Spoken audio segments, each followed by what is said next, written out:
Le sentiment que j'ai, c'est un sentiment de tristesse, un sentiment de désespoir aujourd'hui avec ce qui s'est fait parce que, comme vous le dites, 5 ans c'est beaucoup. 5 ans c'est beaucoup. Vous savez que la guerre a commencé dans mon groupement même, de Jomba, en territoire de Rutshuru, dans les collines Tchanzu et Runyoni. C'était le 21 novembre 2021. Maintenant, là, nous sommes en 2026, au mois d'août. Alors, voir une population qui vient de faire toutes ces années sous occupation du RDF M23, sous les killing machines comme avait qualifié le général James Kabarebe leur lutte, c'est quand même une tristesse grave.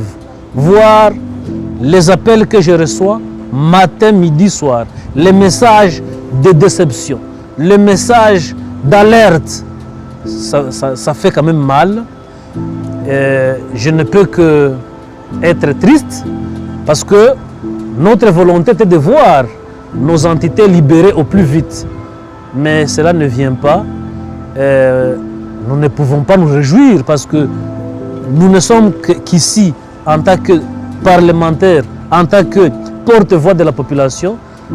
Tout le stress que la population subit, tous les massacres, tous les actes de brimade, les violences sexuelles, tout cela, ça nous est transmis jour par jour et ça nous frustre de voir que vraiment ça dure.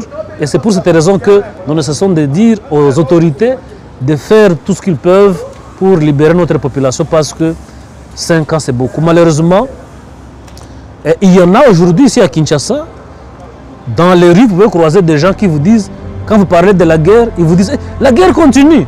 Il y en a qui pensent qu'il n'y a plus la guerre parce que justement ça dure.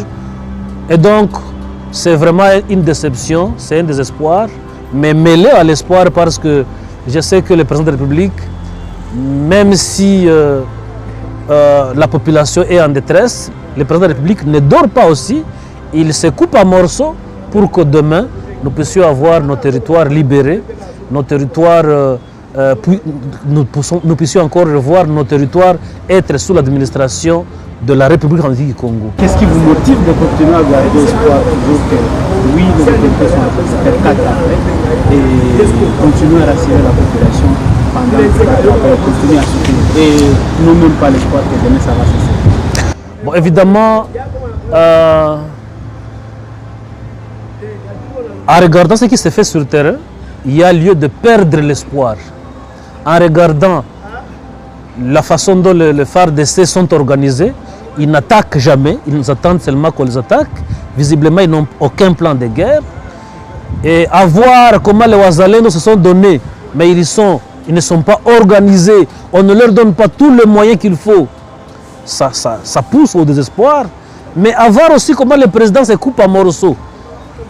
Avec une diplomatie vraiment qui est encouragée, mais aussi voir comment il essaye d'augmenter la capacité de nos militaires en termes de recrutement pour rajeunir l'armée, en termes d'équipement. Il y a lieu quand même de voir l'espoir. Malheureusement, il se remarque que le président avait dit que la guerre devra se mener sous 3 aspects ou 3 axes. Il y a l'axe politique, l'axe militaire et l'axe diplomatique. Vous pouvez remarquer que l'axe diplomatique, en tout cas, se trouve sur le bon chemin. Mais l'axe militaire, qui devait plutôt être le tremplin de cette action diplomatique, vraiment, il est en veilleuse. Cet axe militaire est en veilleuse. L'axe militaire est en veilleuse parce que, quand vous voyez nos militaires, ils n'ont pas l'initiative d'attaquer pour buter l'ennemi dehors. On dirait que tout est normal là où nos forces se trouvent. J'ai l'impression qu'elles considèrent que c'est ça la République du Congo. Ils attendent que l'ennemi attaque pour essayer de répliquer. Et comme vous le savez, celui qui attaque a l'avantage de pouvoir gagner parce que lui a planifié. Mais nous attendons, nos militaires attendent qu'on les attaque. Ça signifie que sur le plan du commandement, il doit y avoir un problème. On ne considère pas que libérer nos entités, c'est une urgence. Et cette façon de faire handicape l'action diplomatique. Je parlais seulement de FARDC, mais je n'ai pas parlé de Wazalendo. Une force en